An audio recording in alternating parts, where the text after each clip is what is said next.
Yep. He's Johnny on the spot with hello, that wrench, hello, and welcome to yes.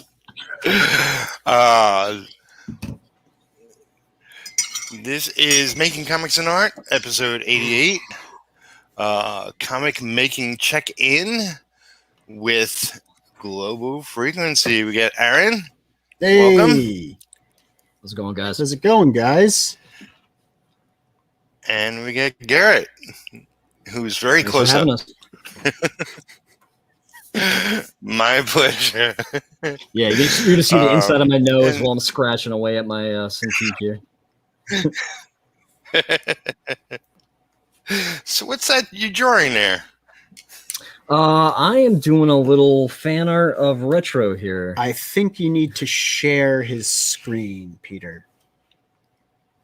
No, I'm sharing it. That's the stream. Yeah. Ah. I'm sharing everything. I'm about to break the internet. This is your stream.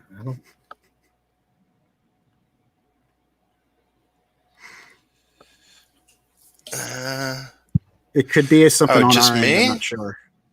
Yeah, it's just you right now. Huh. Fairly certain that that's it. Right? No, No, that might be the old one. It's this one. I think this is Nope, another we're classic good. case of Arron and technology. All not your mixing. videos are just showing up in my feed all at the same time. You're too popular. That's what's going on.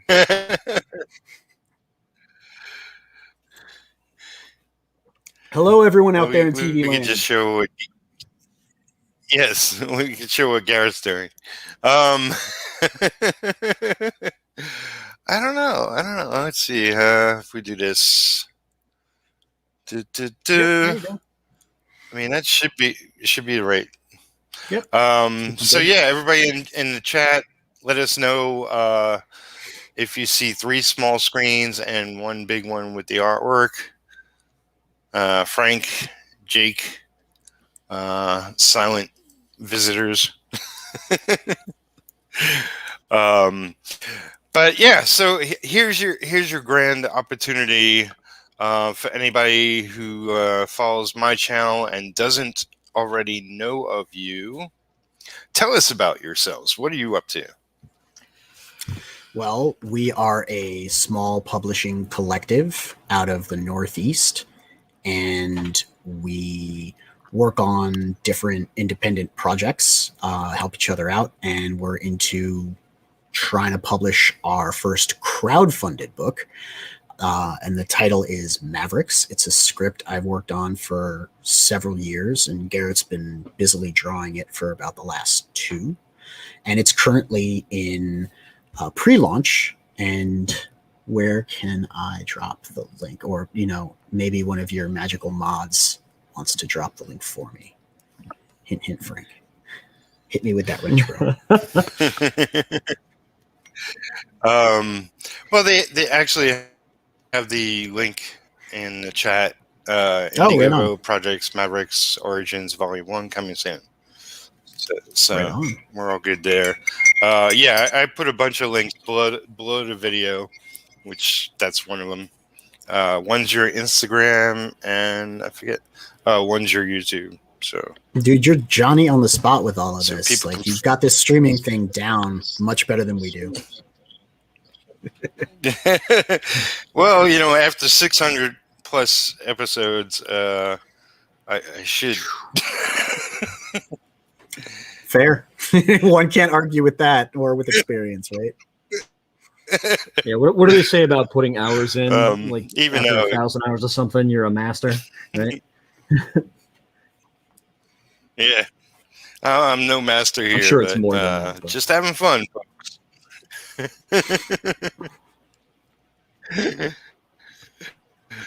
Well, cool. Yeah, I mean, I've seen a lot of the Mavericks artwork on your streams, on your Instagram, on Garrett's Instagram, and we throw it up I'm on the excited Discord from time to time. see it all. That's right, on the Discords. I'm trying to share more of my stuff. So, I've never been a huge fan of posting a lot of my art online, but it's one of those things that, especially 2020 has made me realize I have to do. Because there's no other way to interact with people and get your art out there. So, yeah, there's no conventions to go to. I mean, we used to be a little active in the convention circuit. We did like Boston Fan Expo and a couple of others, but you can't really, since there's no conventions, go out and self-promote. It's all online now. And I'm not used to social media, so this is all brand new for me.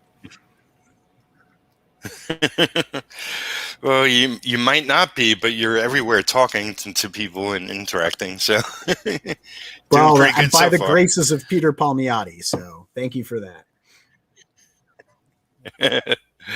But yeah, during this pandemic, I mean, you can stand on any street corner and nobody cares because nobody's around.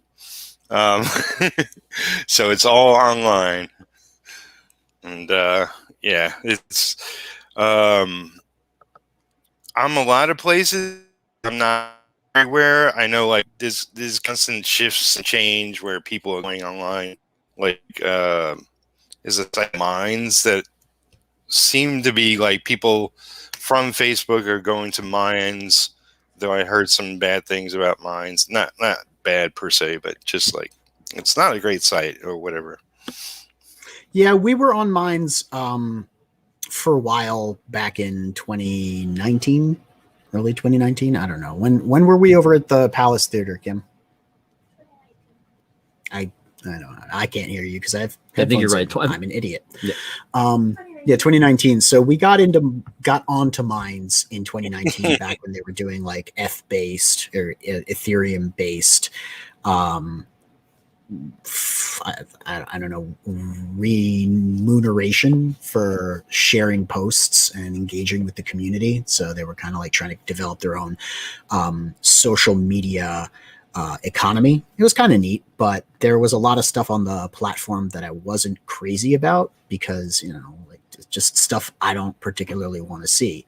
I commend them for not, cracking down too hard on First Amendment rights and, too much censorship. But at the same time, there's a balance. You can kind of find a middle ground between, putting stuff you don't want to see right in people's faces and letting stuff be said. So I don't know. Big tech and social media are in a weird spot trying to figure that out. And I hope they do soon because the rest of us are really kind of suffering right now, hoping it gets worked out. Yeah. But yeah, Minds is okay. Yeah. We're still kind of on Facebook. I don't do social media, man. The first time I really interfaced with anybody, it was on Discord. Kim handles the majority of the social media stuff. Well, she's good at it then. She is.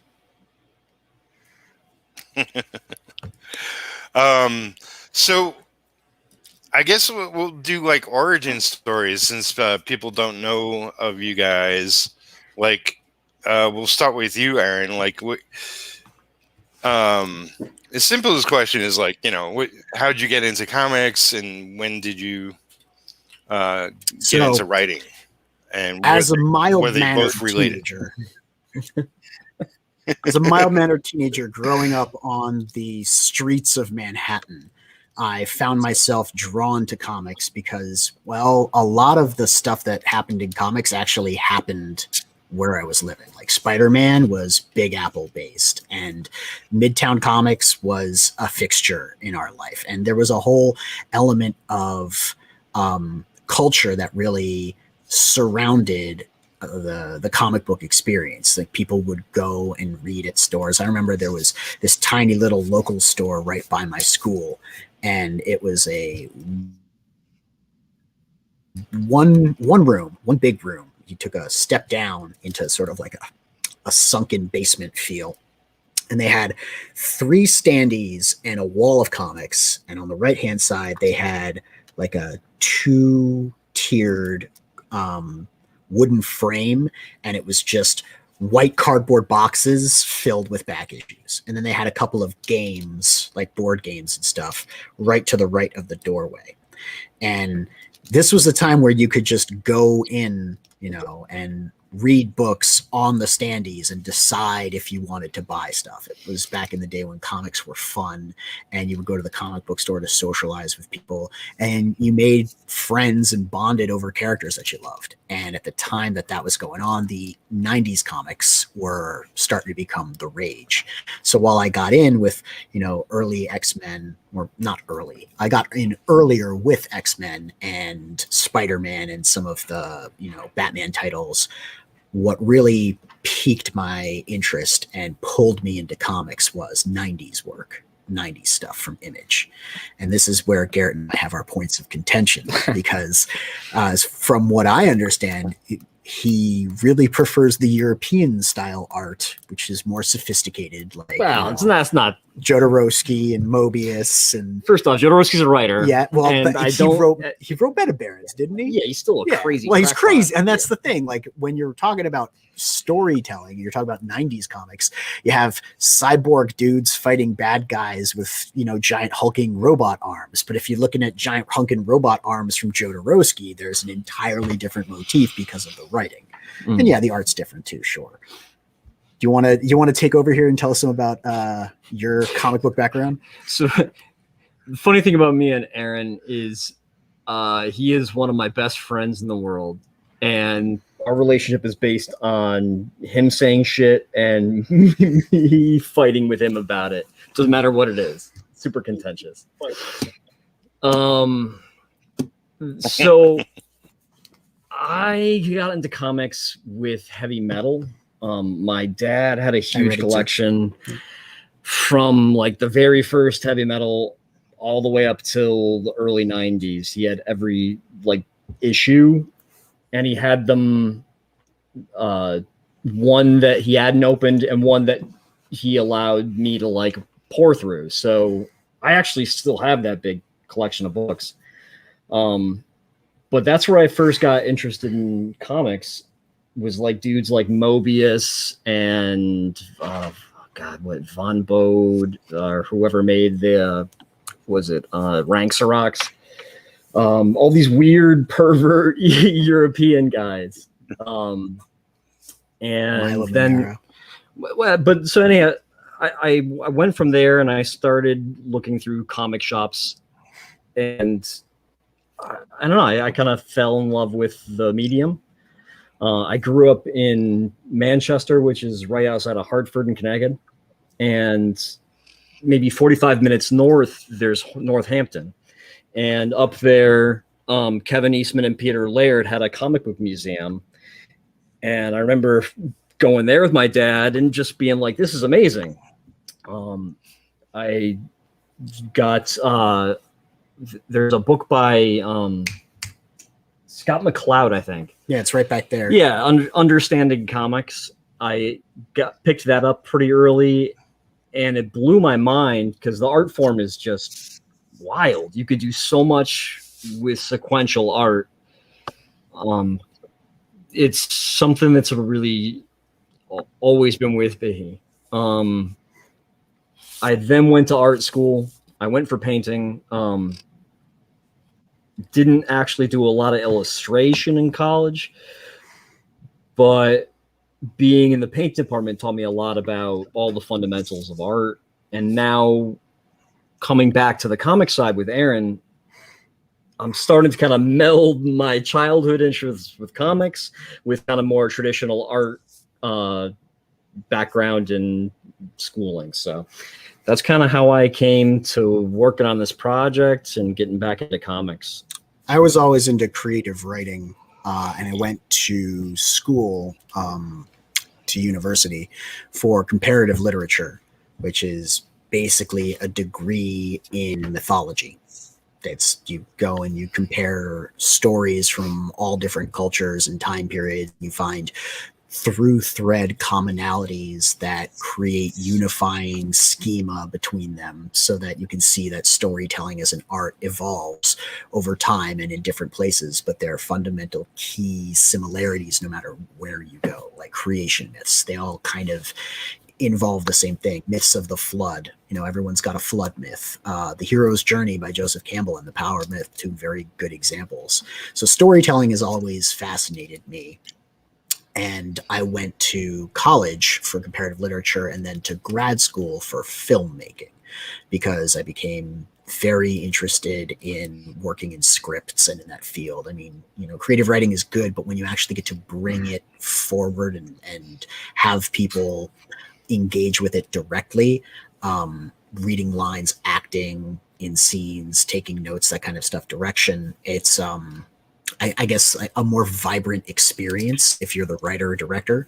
And then that just kind of naturally transitioned over to comics because in comics, you don't have to work with actors. It's great. You got to work with one. You don't actually have to have artist. people to do it. It's just you and the artist, and the actors do whatever you draw them doing. So it's even better.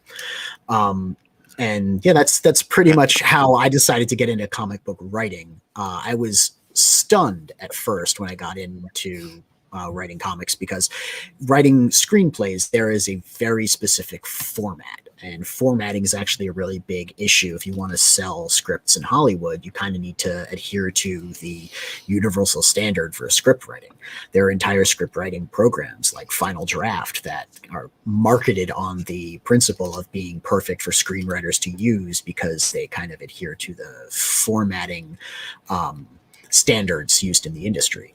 Comic books don't follow that same standard. You can pick up scripts, like original scripts from two different writers and two different books, and they look completely differently. I started writing mine, and I realized that I was overcomplicating my formatting, and I picked up a copy of one of Jim Zub's early scripts, and I read that, and I was like, oh my God, he's just using the enter key a bunch and like typing out a single line and just going from there. So I kind of had to revise the way I was doing things. But Garrett and I pretty much found a common ground where I could write stuff and he understood what I meant by like what I wanted for a panel. Because saying long across the top, but not all the way to the edge, because then the other panel is going to take up that last third of the top and then go down into the middle line. That doesn't work. I think we're really fortunate because we're in a weird spot where we get to work in a really non-traditional way where we have a lot of back and forth as creators. So a lot of the art that I do ends up getting directed by Arron. He gives me a lot of feedback, and vice versa. He comes up with story and I chime in a lot, and it's been a really kind of cool process. We'd probably make a lot of comic professionals like scream and be like, "You guys are wasting so much time," or you know. But it's been awesome. We take chicken nugget breaks. Yeah, you gotta take chicken nugget breaks. Yeah, man. I mean, always take chicken breaks. Yeah. I don't know if you guys know, but I'm originally from New York. Yep. You know, I grew up in Brooklyn. We'll talk about this. Yeah. So I'm shocked that we haven't run into each other back when. Yeah, back when. Actually, I went to grade school in Brooklyn. I went to the St. Anne's School up in Brooklyn Heights. So we may have crossed paths, you know. I mean, I saw your name in comic books, bro. You know, so I saw Jimmy and I saw your name in comic books that I was reading. So it's like it's awesome to cool. Socialize with you, talk to you on Discord, watch your videos, be on your videos. It's a lot of fun. Yeah. It sounded like you didn't name the comic store, but it sounded like Forbidden Planet you were describing. It was probably a different. I would go to Forbidden Planet, but that was farther downtown than where I was. I was up in the 70s on the west side, Upper West Side. But I did go to Forbidden Planet. I did go to St. Mark's Comics. I did Big Apple Comics. I would go to Midtown Comics. I mean, like, you know, bro.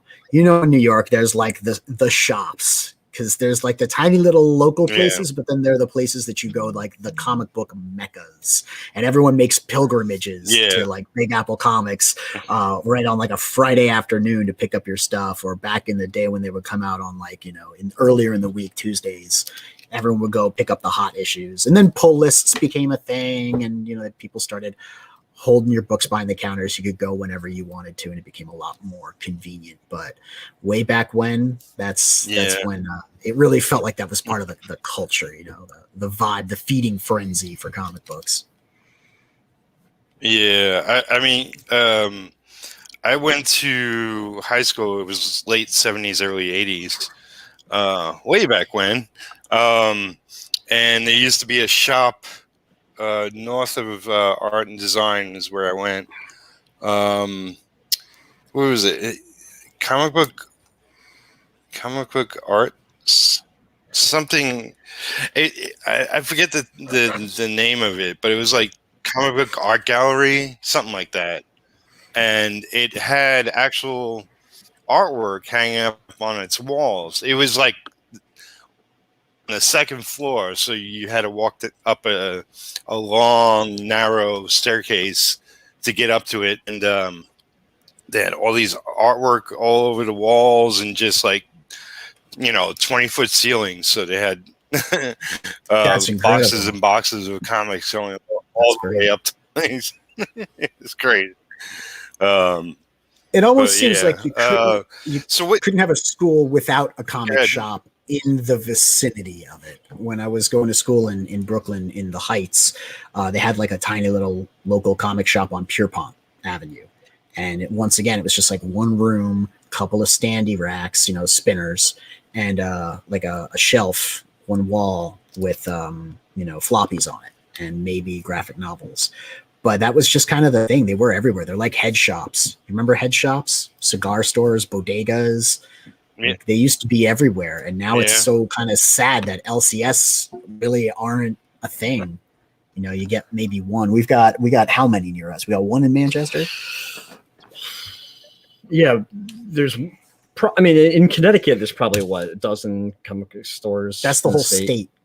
But yeah, we're lucky that we got a really solid local comic shop right by us. Yeah, it's pretty good. Yeah, I think it's a 20-minute drive. When growing up, it used to be called Buried Under Comics, and then the owner passed away, and his sister kept it open and renamed it A Hero's Legacy, which was kind of cool. And it's a good homage. Yeah, and it's still kicking. It's still an awesome shop.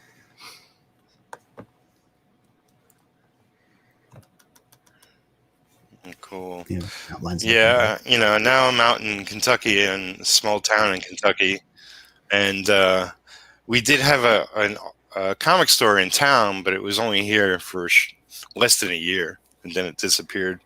Not enough people buying comics in town.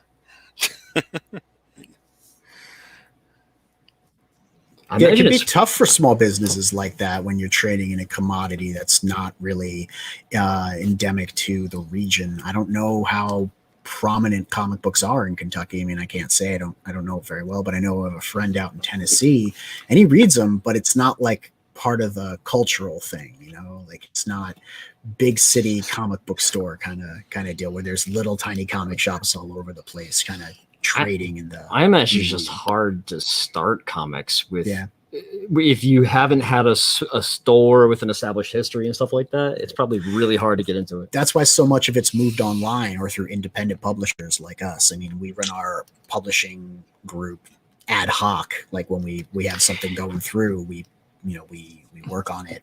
Peter, what brought you out to Kentucky, by the way? What's that? I was just asking Peter, what brought him out to Kentucky, by the way? Well,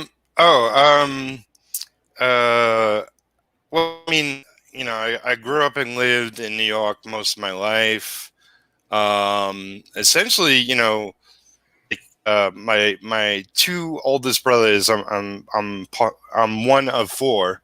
So my two oldest brothers left Brooklyn before me and Jimmy. And me and Jimmy like stayed in our original home the longest. And, you know, we were still nearby in Brooklyn, living in Brooklyn.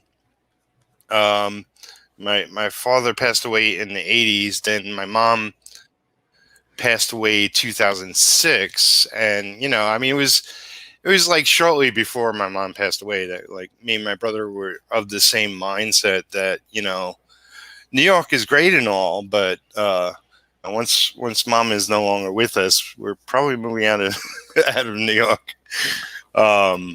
So I was totally like up in the air of where to go, but you know, I had a friend living in Bardstown, which is a slightly bigger town, more popular.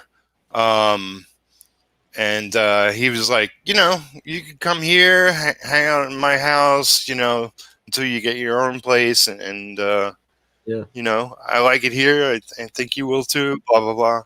So that's what I did. You know, it was of the intention of kind of doing what you guys are doing. Like, hey, you know, we'll live near each other and we'll work on comics. But he was a family man with 2 kids and a wife, and it frankly didn't work out. But but yeah, initially that's what brought me out here. Because I was just going to throw a dart on the map and wind up anywhere. Somebody offered you a couch. Like, yeah, let's do it. That makes perfect sense. Yeah. I mean, I moved out here. But what you were saying, just to be near him, you know. Yeah, is that what it is? Well, Kim found the house. She fell in love with it, so it was just a bonus that it was near Garrett. She tripped over it. She was walking around and tripped over the house, and it's like, oh, this is a nice one. Yeah, actually, funny thing. Arron and I met through gaming. Actually, yeah. We used to do a lot of like LARPing. LARPing, stuff like that. And all of our mutual friends are in Connecticut, so it just kind of made sense that we ended up winding up here. Yeah, Kim found the house after looking online for 2 years of where we're going to go, because we were looking for a house kind of near the Northeast because she wanted to stay near her family. But we were in a similar state. We didn't know where specifically we wanted to go in Connecticut, so we were just kind of searching for the spot, and we found it. Just happened to be like 15 minutes from Garrett. Actually, Garrett moved too. Yeah, you moved, and you actually moved closer to us because you were in West Hartford. Yep. Yeah, so now both of you, well, all 3 of you are working out of the basement of the house, and that's your headquarters. That's HQ, yeah. That's Comics cool. In the basement. Global Frequency Central. Yeah. Broadcasting hub underneath an aluminum roof where we create a delay in broadcast. Yeah, makes perfect sense. Well, I'm sure it's my crappy internet. You know. Nah, the cats are behaving. They're in the crate. They're not chewing on the wires. Yes, that's true. Actually, they're pretty quiet at the moment, which means I don't know. Something dangerous when you don't hear your pup or your pup making noise, right? Wires. I'm really lucky. Check on him later. Really well, and he's naturally really quiet. He doesn't really bark all that often, so I can kind of have him around when we stream and do stuff, and it's never really a problem. He's got a nice crate over there with a bed in it. And Garrett, I don't think ever even closes the door to the crate. Jojo just goes in and lays down and hangs out there, and comes out every once in a while and comes under the table and sniffs your crotch and wanders around. He's a very good, well-behaved dog. But that's like, it's a real special thing you guys have. Like, I have this big plan to do, essentially be a small publisher. And I realize I can't do it alone, but it's also like, I also realize I don't know who I would partner up with. And trust me, I've thought of taking on a partner. I asked one person and they were like, well, I'm doing my own thing, and it doesn't really match up. But you got an advantage being a group of people and promoting your work. Stronger together. Yeah. Yeah. Speaking of, actually, I picked this up. I can't find the rest of the series, but I think you actually did some work in this, if I'm not mistaken. You inked a couple of these pages, didn't you, in Battle of the Independents? Well, actually, I was supposed to be the inker of the series, and I inked that cover. That's issue 1, right? Yep, that's issue 1. And and I have a character called Bright Eyes, that I'll do something with one day. And she's on the cover, or was at one point. Anyway, it went through many variations. I've worked with Dave in the past. Yeah, it's kind of like everybody. And I was gonna do my collective. Yeah, at least the heroes. I was gonna do my own shot. Yeah, we're talking over each other. Sorry, everybody.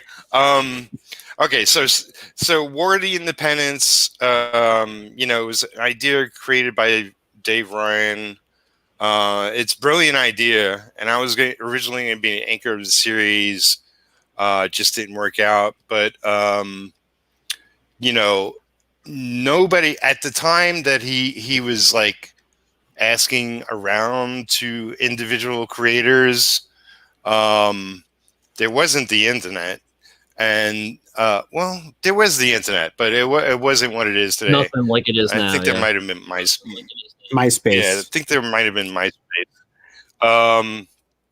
But he wasn't a name, and I'm sure he got a lot of rejections before he sort of got me onto the book, and then got me to plug it for him.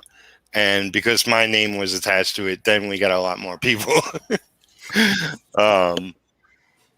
But yeah, he's still working on that. He's still on issue, I don't know, 6 or whatever it is now. And his company, along with another friend of mine, Joe Martino, the company name is Red Anvil Comics.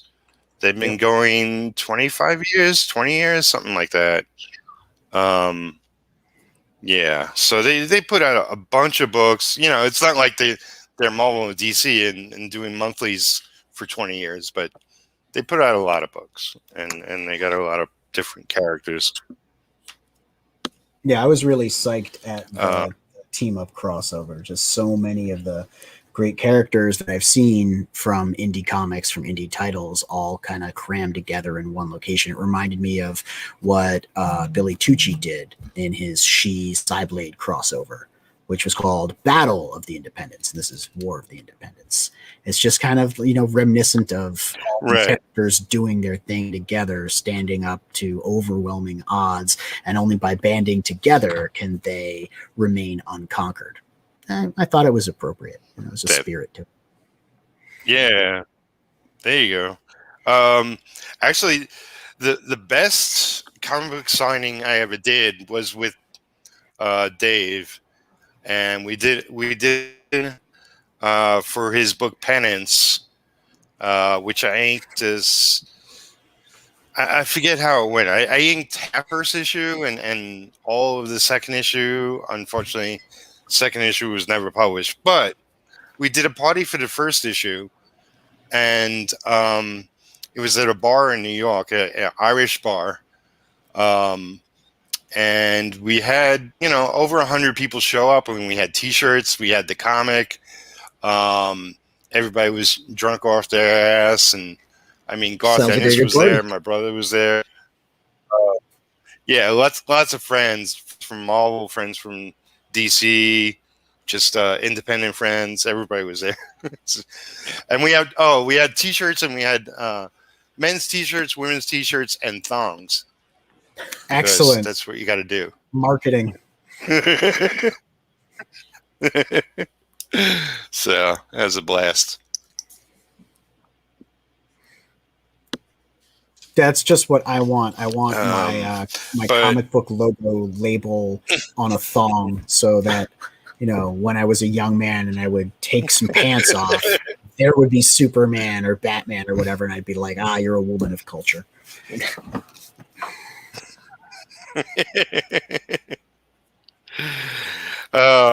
Yes. But that was during the '90s, and that was a different time and era. People are much more PC, and it ruins the fun.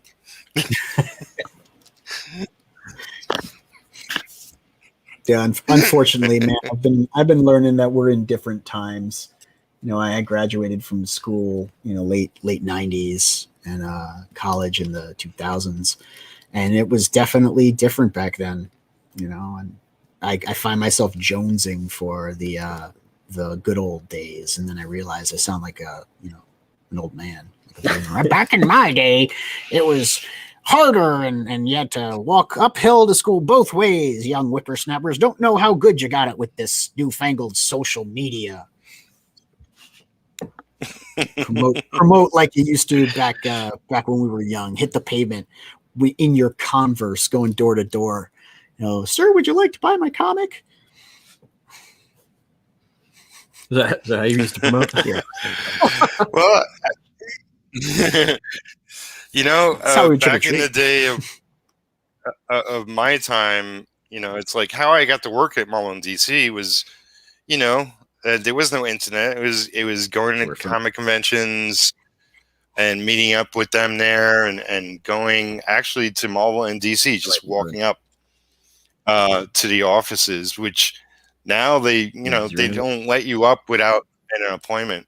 So yeah, it's unfortunate. I mean, I understand how it became so much more corporate and so much more managed. I guess after the shooter days, when it became so much more of a business, it took on that new sleek, lean design where it needed to remain a business. But then, of course, got overgrown with all these like crazy new titles and everything, and they were just so busy. I honestly don't know what it would be like to apply for a job there. I've never had any interest in working for either of the big two or any mainstream title, really. I knew that when I got into comics, I wanted to write my own stories, publish my own books, do my own art, or with a friend of mine, and just do it myself. I never had any interest to go mainstream or major capital with it. Making a movie out of it someday might be cool, but for now, I'm really content to just write and draw the books and explore the adventure that way. Yeah, well, I mean, it's really fun. I mean, I spent most of my time working on comics, but now I'm creating them, and it's a blast. That's a good-looking boot, bro. I'm just, I don't know if the camera's picking it up. I don't mind, but I'm working on the buildings. If you guys want, we've been going a while. You might as well. Oh, Kensuke, hey in the chat. That's the guy who did Java. That's my old buddy. No way. Yeah. Welcome, Ken. Ken, can we review the book? Can we review the book, Arron Ken? wants to review Java.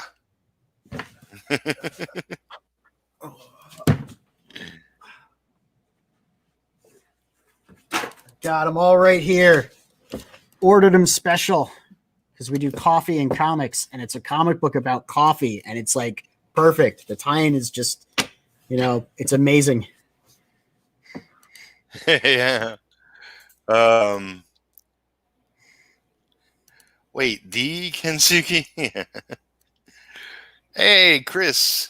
There's a bunch of everybody showing up. I don't think they are hiring since AT&T fired everyone. So yep. Yeah, so true. Yeah, or Disney's getting rid of everyone. What was it? DC dropped a third of their writers, and Marvel downsized the majority of their new titles to be digital online only. I heard about that. I mean, we're coming out of it now. They're coming out of the tail end of it, so we'll see what happens with like the big DC reboot future state. And we've been enjoying the Marvel event. But the main books of King and Black have actually been decent, but Doctor Doom, Iron Man, not good. So Ken says, "Sure things. You guys are looking great. So you can review Java." We're going to poke a little bit of fun at it because we have to on our channel. It was, I forget if I mentioned this or if you guys heard, but Java, it was Ken's idea to pitch it to Starbucks. You figure Starbucks got so many stores and they have like CDs and different merchandise on their counters and stuff. Why not a comic book? And why not a comic book about coffee? They used to sell all sorts of like popular media. They had CDs, all sorts of music collections. They did like iTunes at one point. They had little playlists that you could get. Yeah, you're right. That would have been really, really cool. I'm sad that they didn't go for it. They don't know what they missed. But we'll show them. We'll show them what they missed. They'll take notice. But okay, so yeah, I was just going to ask you guys, why not show off your Indiegogo page with Mavericks? Yes, absolutely. Do you want to head us there? I mean, I think I can do it too. Yeah, you should do it because then we'll get really delayed. I just picked back up. You're back up? Garrett is on top. I just need to restart my computer really quick. Yeah, his froze and we had to just reconnect. So you want to pop over to Indiegogo? Okay, well, so to the whenever you get to it. Yeah. Yep. You can share that, right? Mine's up if you want to share my screen. You gotta. Right, I gotta go to StreamYard. I gotta go to share screen. Share screen. We are the tech boomers. We are. It's unfortunate. Why did this get small? Boom, boom. Why? Huh? There you go. That? Yeah. Okay, good. There it is. And now I can't see them, but I can see them on yours, right? So this is Mavericks. It cut off Mother's head in the banner. That was unanticipated. In fact, the logo is a little bit large for what the banner was. Well, I intend the logo to be a little oversized. But we have the boobs, which are important. It's a selling point for the book. Actually, Garrett and I have a funny story about that. Yeah. Her boobs are in proportion to her personality. The cooler she is, the bigger her boobs got. When I first drew the character, I drew her in a little bit more reasonable proportions, and he was like, "I want the boobs to be bigger." Yeah. And I was like, "Tell you what, I'll make you a deal. The more you write her character and make her personality bigger, I'll draw her big boob bigger." And so now you can see that she got some gazongas, which means that she's very interesting. She's still reasonable. Yeah. I mean, we didn't want to go OD, man. I couldn't to be tasteful. So these are two actual pages. They have letters in them. I'm not sure if that's the final lettering we're going to go for. No. We actually have a letterer that we're going to be working with, but Garrett filled out these bubbles just so that you guys could read some of my amazing script that I worked so hard on. I just wanted the pages to be finished so that when you're on the Indiegogo campaign, you can actually see that, right? Hey, pages are on the way. This is the Mav squad, the squad of Norca pilots. I was upset when I did the pre-launch campaign description because I'm such a boomer. I saw the number 300 next to the description box of what to fill out. So I was like, oh cool, I got 300 words to describe this, and I filled it in. I'm like, I'm good. Kim said, I think you wrote a little bit much. I'm like, nah, dude, it's only 250. I've still got plenty of room to go. No, those characters, Aaron, you have 300 characters for this description box. And I was like, well, nuts. I don't know how to condense it down. So I did my very best to try and chop down the pitch, the explanation, into this box right here, and then the other two following boxes.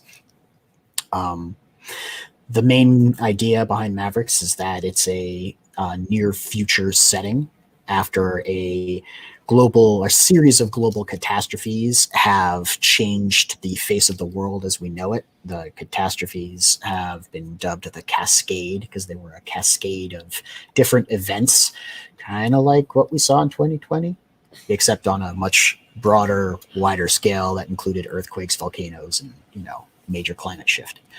As a result, nations have kind of made alliances, reformed, people have been displaced, the national boundaries have been redrawn, and a war broke out, a war for territory and a war for resources. People get desperate in desperate times, and they make moves to try and secure their, themselves as best they can.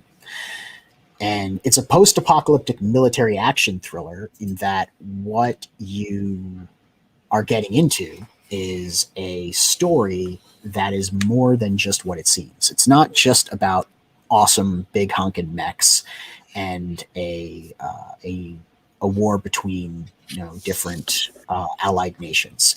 There's an undercurrent to it in which I wanted to explore the role of technology and artificial intelligence in the world that we have and how that's going to shape the world that we wind up in. So there's more than meets the eye to the surface story, and it's intended to unfold across the series. Mavericks Origins is just the first part of the series. There's Mavericks Origins Part 2 in development, and then there's like an interlude period, and then there's the main series. And the main series is about a decade later after Mavericks Origins, when some of the characters introduced here have grown, matured, etc., and they become the stars of the show in their own right in the other story.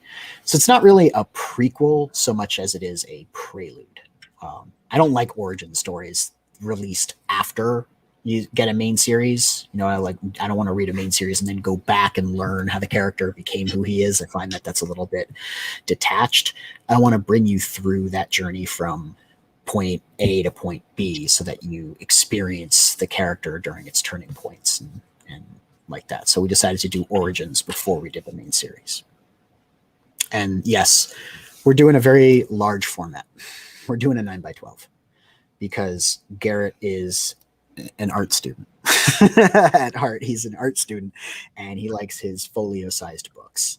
So I know some people are thinking we're crazy going for dimensions that large, but what can I say? We're ambitious.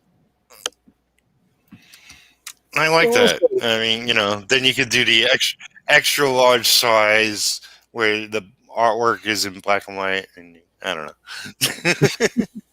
Well, the artist edition. Right? And I think that the reason for that is that they don't take up that much real estate on a shelf, on the shelf, right? A comic book store shelf. But that's kind of a weird convention that I don't think really needs to be followed anymore. Well, we're crowdfunding. We're not in stores. Well, I mean, just like most indie titles, like they're not necessarily making issues that are coming out on this regular release schedule. They're making books for the sake of the book, and I'd rather see glorious, huge art pages. I don't want to see this narrow format that needs to be for whatever reason.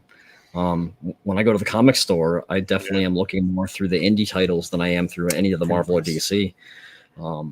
And I think even amongst those indie books, you are starting to see a lot more exploration of different sizes. So the one thing we made sure of was that the 9x12 size we're looking at, it does fit on like your standard IKEA shelf. So like you could still put it on a bookshelf, but why not go bigger? Right. I mean, Garrett, you did measure the dimensions of like IKEA shelves. Yeah, the square cube shelves, the Calyx. It fits on a Calyx, so I figure that's like the most common shelf in the world. So why not use that as your standard? So this Mav, It reminds me of I was going to say when I used to go to bookstores and look at, photo books, like models and photographers, and all those books are like different sizes and different dimensions, and those are really impressive books. So we need more comics like that. I think it's over there. Yeah. So we kind of modeled our book after that Euro style. It's going to be it's going to be this size. This is what we're going for. I don't know if you can see. We're on delay, right? Yeah. So, about yay big. And about yay thick too, actually. Gypsies, I think 60 pages. So you're going to get this for Origins Part 1. And then Origins Part 2 is probably going to be, it's definitely going to be same dimensions, probably going to be the same length, maybe a little longer. So you're probably going to get something like 128 pages, 9x12 bound when we do the collector's edition with both parts. And that's what we really want to go for, is to have a nice thick trade paperback on the market, because everyone likes, when things are big and thick and colorful. Exactly. Did you update the artwork on the page, the Indiegogo page? Did we? I don't know why. It just looks sharper and no. Garrett clearer. was working I don't know. on some colors. I think I have for my avatar on the Discord, and some of the early prints that I shared on the Discord, we were doing like a much more muted color tone. And then when we got feedback back from our editor, he said you need to really brighten up the contrast more and give us a more punched up color palette. So you need to like make your yellows more yellow, your reds more red, and turn up the saturation. And so we took that to heart, and it looks very vivid. Yeah, for me it's been a whole process of learning the digital art. Because I have a background of traditional painting. I went to school for oil painting, and I'm used to working with real stuff. Being on a computer now and just using computer programs is a real big switch. And even when I'm working on things in actual oil paint, I always have a tendency to work a bit more desaturated than I should. My stuff ends up looking a little bit on the muddy side. But once you go digital, you really have to fight against the urge to want to be subtle. You really kind of have to go hard and bold with a lot of your color choices. And just learning kind of some of the ways that you can do that on some of these programs can be a big learning curve in the first place.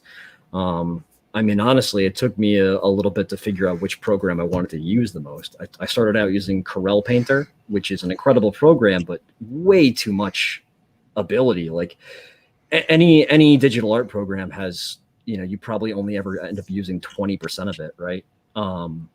But Corel was just like loaded with way too many things that I could mess with.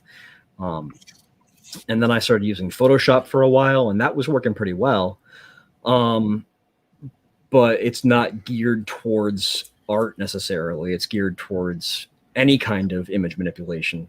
And then a friend of mine recommended me Clip Studio Paint, and I downloaded that. It was on sale too. It was like a $25 program. And it's been the best. It's just laser focused for working on comics, but it has enough kind of variability in what you can be changing and playing around with that it's just been the program that I think works the best for me. Clip Studio works the best for a lot of people. It's almost like the most popular studio program out there for digital art right now. Yeah. And I know, Peter, you work in physical mediums primarily, which is awesome. Have you ever thought about jumping to the digital game? Man, I did get a tablet. I did a little crowdfunder and got a tablet, and I played with it 2 or 3 times, but then decided to put it to the side until I'm truly on top of my workload. Unfortunately, that was like last year, and last year like was splat. Everything went crazy, but maybe later this year I'll play with it more. I mean, mostly I'm thinking of it as a tool to do coloring. And, I mean, I plan to color in a very 80s style, not like Garrett's work. Garrett's work is amazing. It's gorgeous stuff. Thank you. But it's possible to color a comic simplistically and make it look amazing. And there's a boldness to the way comics were used, like colored back in the day. You want me to show this one? Yeah. I mean, he's gonna pop that open. Oops, I just did this. There we go. Yeah, on Chatting and Flatting, Garrett, has been showing off some of the work he's been doing on Mavericks. But honestly, I've gotten a pretty good color education from him over our time working on the comic. And he'll sit me down when he's figured something out in Clip Studio Pro that really just jazzes him up. And he'll be like, "Look at what I could do! I could do this. Honestly, look at this layer." And I'll be like, "That's cool. I don't understand it, but it looks great, bro." Using a digital art program is like learning back roads in the area you live. Like you take dumb routes, and then the longer you start driving, you learn the shortcuts, and it blows your mind that you haven't been using that the whole time. It's really infuriating sometimes. Right. And yeah, it's I completely get why you haven't gone into it, because it can be a real frustrating thing to have to relearn things that you already know how to do. Yeah.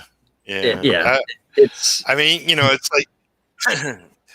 my plan is to be inking multiple books, over multiple different artists, and I'm trying not to be distracted because it is something I want to get immersed into.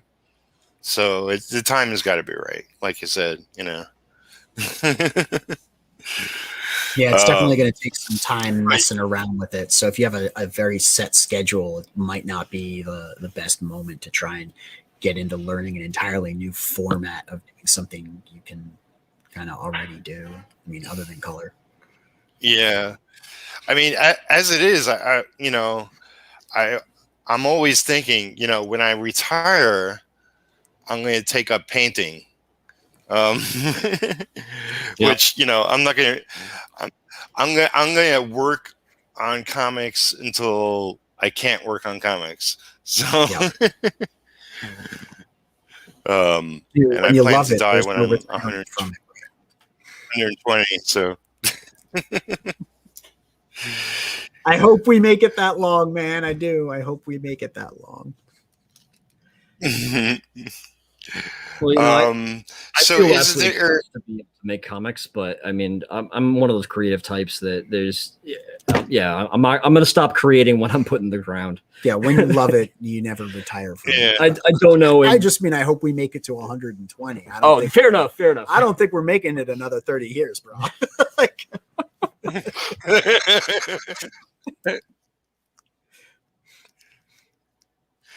Well, hopefully you get the whole story of your book out. So that would be great. Yeah, if we could tell the whole story of the book in 30 years, I think it'd be an accomplishment.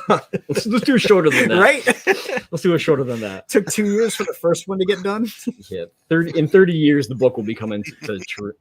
It'd be true, right?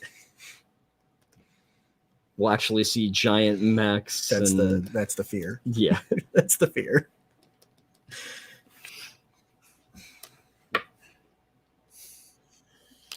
Yeah, funny story when so is there anything? Oh, I'm sorry. Okay, go ahead.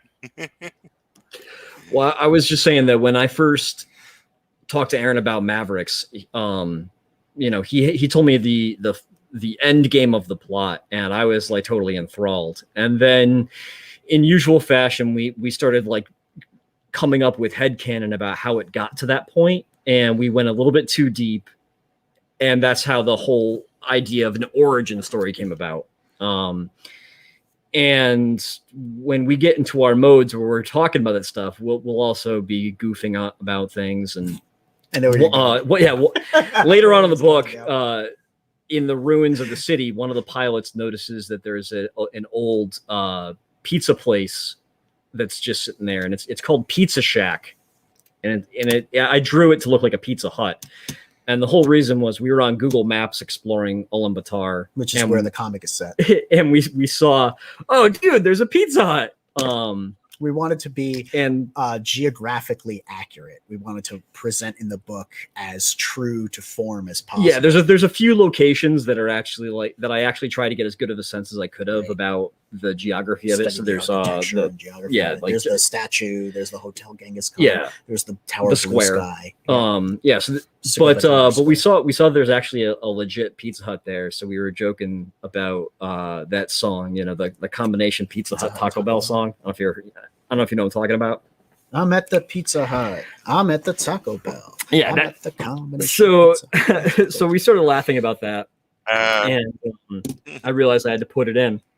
So I redrew it as a Pizza Shack, and then we realized that that's the moment of diversion. Yeah, that's the point at which our story departs from current day. In our world, the owner of Pizza Hut called it Pizza Hut, but had he called it Pizza Shack, then it would have diverted off into the world of Mavericks. And when they decided to team up with the taco place, Taco Bell, and make those combination spots in the world of Mavericks, that never happened. Yeah.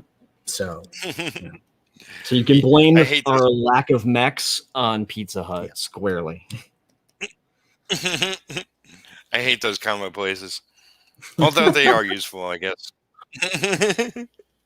Man, out here in the neighborhoods that we live in, those combo places, they keep us alive. They keep us fed.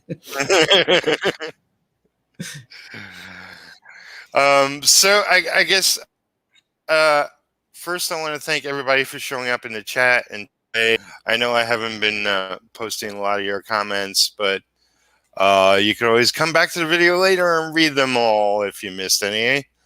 Yeah, we ramble. Thanks for showing up, everybody. This has been really, really cool.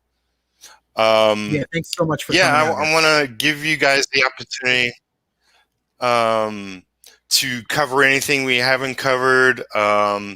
There's a lot of links in the chat, but there's also the links I dropped below the video. Go subscribe to their YouTube channel. Go hit them up on Instagram and sign up on the newsletter so you get notified when the book goes live. Anything else you guys want to add? You have the floor. Now is the time. Now is the time to speak your piece or forever be silent.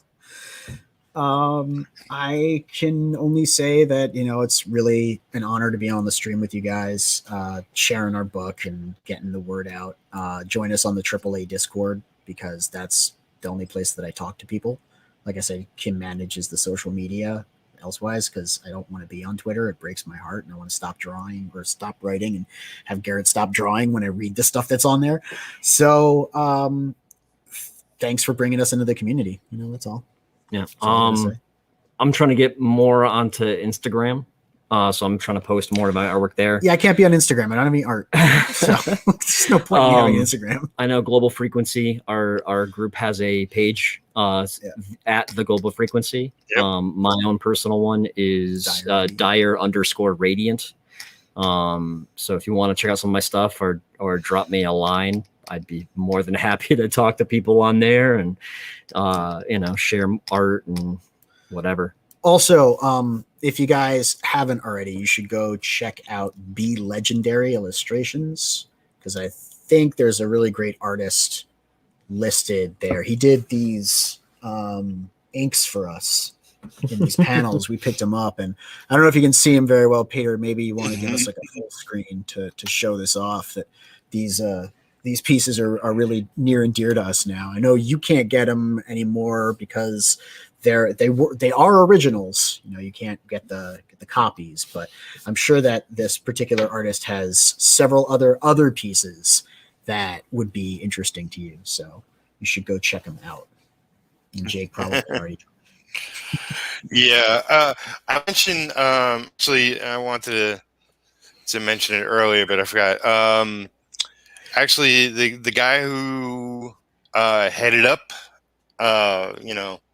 legendary illustrators, is Philip Russert, and he is currently not doing great health wise. He got hit, and his family's okay, but he's got the worst of it. So, just if you know Philip, then wish him well. Hope he regains some good health.